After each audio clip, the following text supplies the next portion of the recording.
Hey guys, so in this video I'm going to be addressing some of the negative things that we as millennials tend to hear a lot when it comes to our personality, and I'm also going to address why it may not be as bad as it seems, or there's a reason behind why we may not seem as good as the baby boomer generation or the other generations who came before us. And so, in case you don't know what a millennial is, it is a person in an age group. And when I was looking at the different definitions, the ages varied.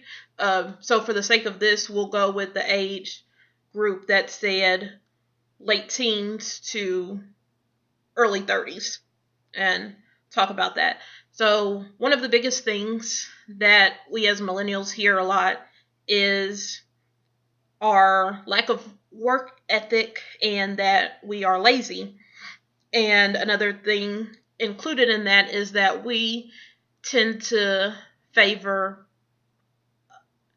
ability over seniority. So, we feel that just because we have the ability to do something in a higher position means that we should be promoted quickly or even start out in that higher position instead of going by seniority. And actually, personally, I like the idea of seniority more. One job that I worked at, I had a manager who was 21, and she had mainly gotten the managerial position because she had worked as a manager in a grocery store before. But in reality, she had no idea what it actually took to be a good manager, a good leader. She was no different than the stereotypical 21-year-old. So this is why I personally favor seniority over ability more, because I would have also felt more comfortable with somebody who had been with the business longer, instead of the fact that she got hired a week before me. And there's also been the idea that, we're lazy. We are less likely to look for work, especially people the ages between 16 and 24. And I personally do feel that we can be less likely, to look for work, but I feel that it's also because of the time. Talking to parents or grandparents in their generation, they had to work more. There was more of a focus on supporting the household or just learning independence earlier, and so they worked and went to school. And there were also, I believe, if I'm not mistaken, there were also different laws about the age that you can work. So even though we can work at 16, 17, 18, very few jobs are actually willing to hire you at that age, especially if you're 16 and 17. I looked for work that whole summer and went everywhere I could, and they just didn't have anything. And one reason is because maybe the employers don't feel that we'll be good workers because we're so young, but also with this time, the way the way our government is, and so many people being unemployed, of course those employers are going to favor a 35-year-old who has some work experience. So that 35-year-old may be willing to be underemployed for a while just so they can have money to provide for their family, and they will also have more experience working, so they won't have to be trained as much as younger people. So I don't really think it's completely that we don't try to look for a job, but we do have more obstacles facing us in this time when it comes to jobs. And also about the jobs, from my experience when I was in school, in college, we were studying things, and we all pretty much knew that we wanted to go to grad school and then, of course, go off to work in our field. And the school, or the program, I should say, didn't let you know, hey, not everybody's going to make it into grad school. It's very competitive. They almost made it sound like it was a guaranteed thing, even though it's not, but you don't have the realization of how hard it'll actually be, and you don't make it into grad school like you're expected to, and then you just feel sort of lost, and then you do take a job where you're underemployed and you're not happy because it's not what you went to school for, it's not what you wanted to focus on. Another thing I found, these are just from different polls and things, is that millennials tend to be more fame obsessed. Sorry, 3 times as many girls in middle school say that they would rather be a personal assistant to a celebrity than a CEO or a senator. And for this, you have to first think about the age. You're asking 12-year-olds, what do they want to do? And my thoughts between 12 to 18 as far as what I wanted to do as a career, they changed. And it's really not bad. It makes it seem like it's negative if somebody doesn't strive to be a CEO or a senator, but not everybody is into legal stuff. Not everybody is business minded. And I'm sure personal assistants to celebrities get paid quite a bit because you're doing all their crap. And also, for some people, it has led to higher things. For the example of Katie Lowe's, if you guys watch Scandal, she plays Quinn, and she wanted to do acting, but she talked about how before she was a nanny for celebrities, and now look at her, she's on Scandal, and she's one of the best characters. So just because they may want to start off with the idea of being a personal assistant doesn't mean that they'll stick to that at 18. And it also doesn't mean that it's a horrible idea, because everybody needs assistance. You need administrative assistants, legal assistants. So, if you want to be an assistant and you're passionate about it, then go for it. More people between 18 to 29 years old live with their parents rather than spouses. And I think that this is just because of the way society has evolved and our thoughts. We don't feel the need to, or many of us don't feel the need to get married so early, and we want to enjoy the freedom of being single or dating different people, but don't necessarily want to be committed so early. And that's fine, because generally we as humans are living longer. When back in the day, people did get married and start families young because their life expectancy wasn't that much anyway. So I definitely don't see that as a negative. And also, just because you're still living with your parents doesn't mean you don't lack responsibilities.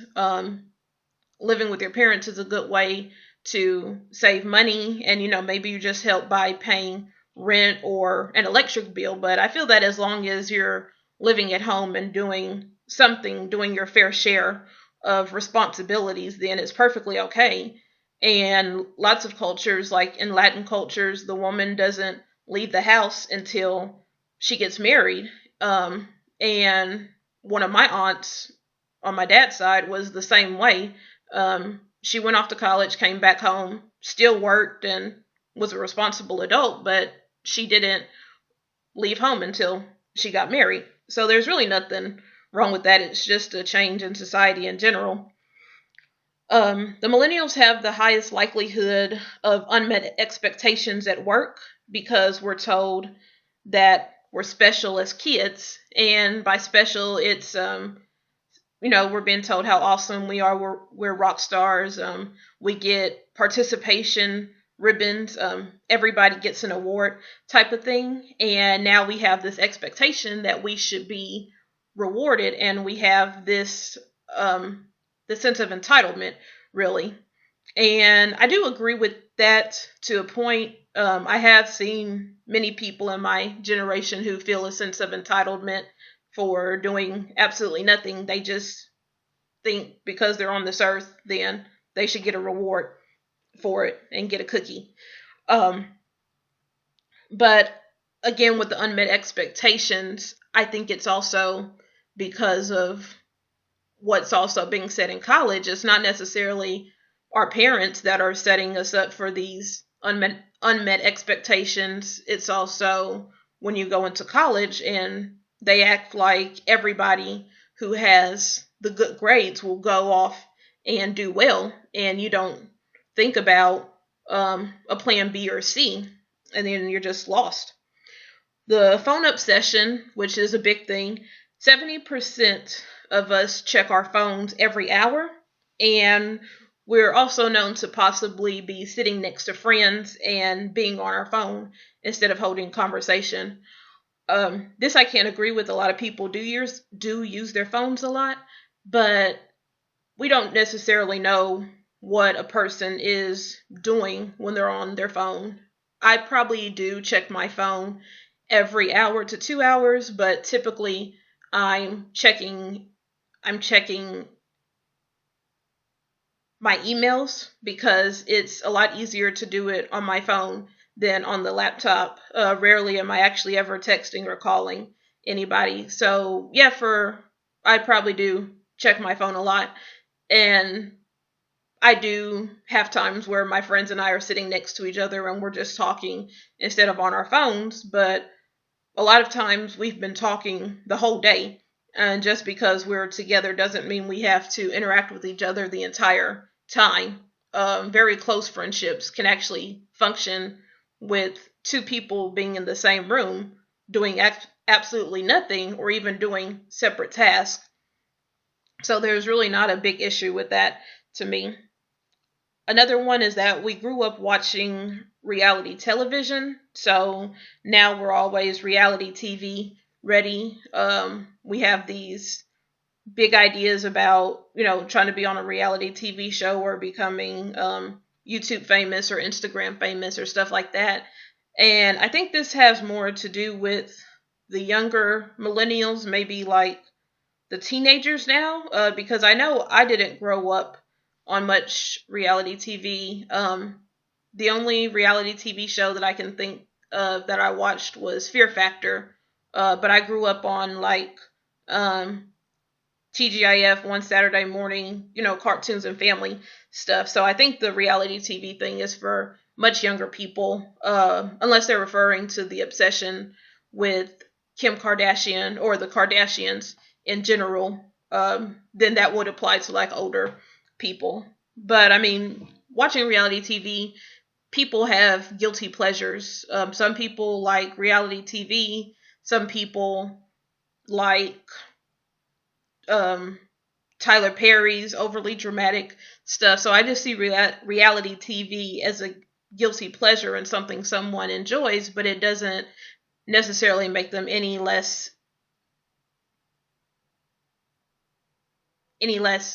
intelligent. um, the next one is that um, we tend to be overly concerned about our health, or more environmentally conscious, and that one I would agree with, but I don't necessarily see it as a bad thing. I mean, of course, if you take it to the obsessive level, to the point where it becomes, anorexia, then yes, that's definitely bad. But the fact that we are a generation that will spend more on premium quality type of things, whether it be, juicers or certain healthy vitamins, stuff like that. I don't necessarily see it as a bad thing in moderation, and as long as a person has really done their research all the way through and not just going into something because it's a trend. Something that I did find interesting was how the definition of healthy changed over time in the polls, and it showed that for most millennials, they said their definition of healthy was exercising and eating right, which are two things that I completely agree with too. Your diet does play a big role as well as exercising. And in comparison, the Generation X and baby boomers were more likely to believe being healthy was not falling sick and being the right weight for your height. And this, I have always had a problem with the idea of being the proper weight for your height because when you go to a doctor's office or you're trying to get inside your head, how much you should weigh based on your height, we use the BMI chart.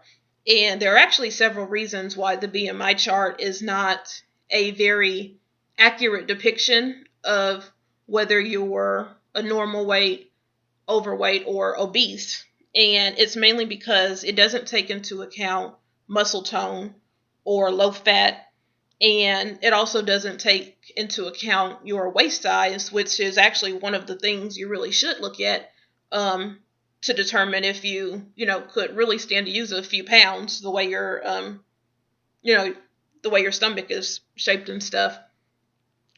Because for me personally, when I looked at my height and weight, I by the chart I would be considered overweight or obese pretty much throughout my whole life.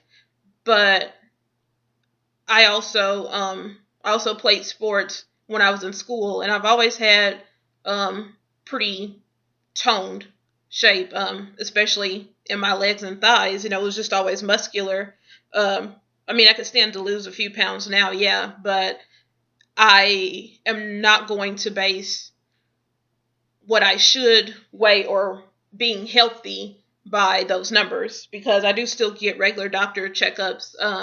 Yes, I could stand to lose weight, but I have never been in a unhealthy position to where my weight has affected me. And also the idea of weight and being confident with yourself is more than just a number on the scale. When I was looking at what the BMI chart said I should be in weight, there's no way that I would want to be that small. I mean, I'm not saying it's a bad number, but I was very comfortable with myself when I was in the stage of what was considered overweight. But even then, I was still working out a lot more than I do now, and I was eating healthy. So that's just what I'm trying to get back to. But one of the very positive things that I believe that millennials have is that we are tech savvy, and in this day and age where internet and computers are taking over, that does give us a higher advantage. And even children who are younger than us will have a better advantage than us because they're actually using iPads and stuff in school now. I did enjoy the fact that I was one of the generations to start off with computers, because when I was learning how to type in second grade for our typing test, they would blindfold us and we had to type things out. So I do have the keyboard pretty memorized. When I took a typing test for a job last week, it was 64 words per minute, and that's, the average. That's still pretty good. And another great thing about being a millennial that I think is that we are very, no, what's the word? We're very innovative, and some people take the negative view that we don't like to do things certain people's ways, or we just want to do things our way. But in reality, we're just coming up with our own different ways and not necessarily sticking to the status quo if we can find ways to improve things. And I just want to finish by adding, millennials aren't necessarily a new species. All we've done for the most part is just learning to adapt to our society. And many of these things that people say about millennials were the same things told to Generation X from the baby boomers and, so on and so forth. Every adult thinks that the next generation is lazier than they were. And so I hope you guys enjoyed this video. For any video ideas, I recommend making a Simbi account, and it's really cool.